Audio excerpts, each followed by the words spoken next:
come in and see. Well, I've got a long list of things. Remember, I can't read, so we'll have to go through them slowly. And in this freeze, you'd be lucky to make a mile. So let me see and find us something warm to wear. All I got is pages we can burn to warm ourselves. I kinda get discouraged from crawling on my hands.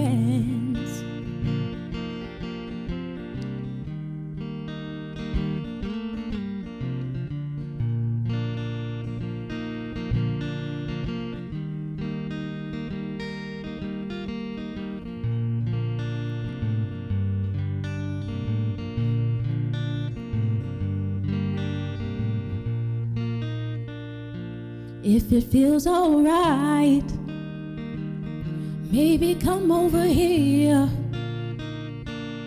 I've been in a fight. I've got some wounds that you could attend. I own my days just as much as I own my nights. And my poor face is so swollen I'm losing sight. And I don't want to brag, but we're all made it alive.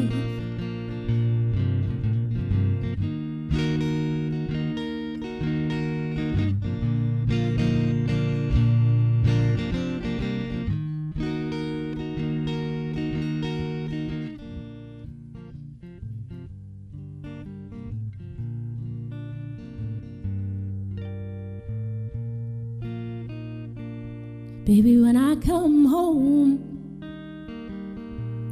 tell me you want me. So you've been alone. It feels like forever when you're not here to hold. I just feel empty. I don't know about friends, it's just hard up sometimes. Forget your sins, we're all prone to fall in flames. Even when you fall, when do you see?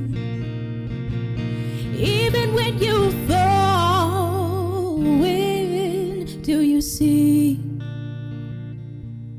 Tell me, when do you see?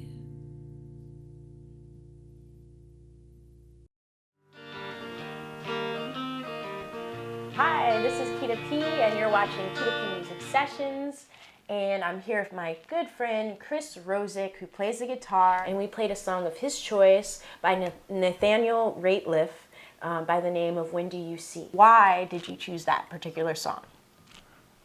It's basically because there's a lot of room for improvisation in terms of guitar and also in terms of vocals.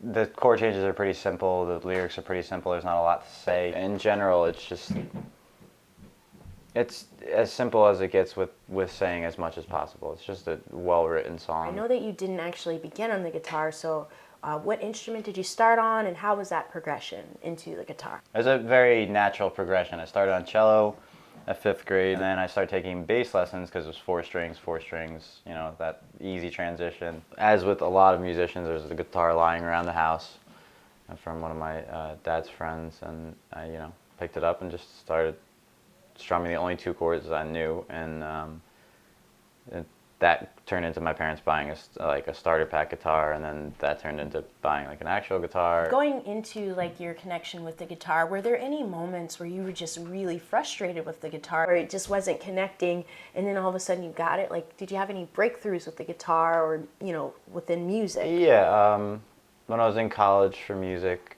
there's a lot of, you know, academia and competition involved in it that I didn't particularly like.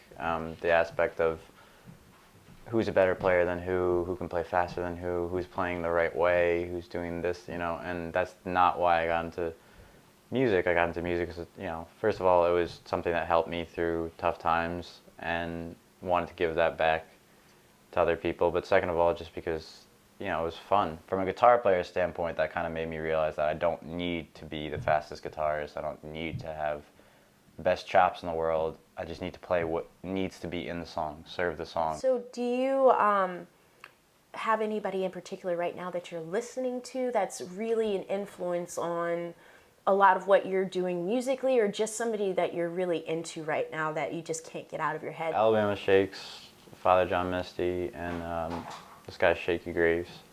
The Alabama Shakes being the big one just because of the way, you know, she performs, the way she writes. With her, it's you just see this performer that's just like captivating. You just like can't look away, and the songs are amazing too. I mean, they're just wonderful songs, and she's got a powerhouse voice, so it's a pretty good combination of things. You just released your debut album as Chris Rozik. So it's called Cold Mornings, and tell me about that. How did that come to fruition? I basically had a couple songs left over after one of the groups I was in kind of disbanded, and just wanted to do them, but do them the way I would like to do them. I remember asking around and asking if there's like studios that have a backing band that you can just go in, throw them charts, and just record something, and everybody looked at me like I had two heads. Like, that doesn't happen anymore, and it was kind of like, part of me was like, oh, I should make that a thing, but part of me was just like, I should just do that and just find my own people and do it. And so I did, and you know, it was made by all my friends. Andrew Brenner produced it, and he did an amazing job on it.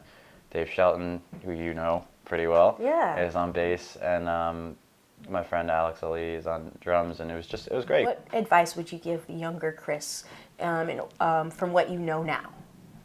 Not to care so much about what other people think you're playing.